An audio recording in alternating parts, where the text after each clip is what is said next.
Auto Mall. Dahil pwede lang isang may-ari nito. At ako yon. Dahil ako lang ang nag-iisang babaeng anak. And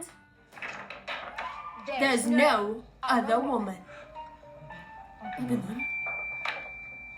Kumang poster. Tingnan mo yung poster. Hindi naman kinakailangan babae mag-may-ari ng mall na ito.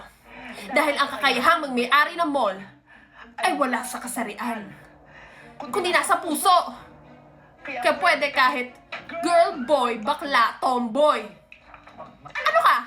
Wala kang karapatan, no? Dahil from now on, this mall is unofficially yours. Kuha mo ko ng matindi. Yung matinding poster.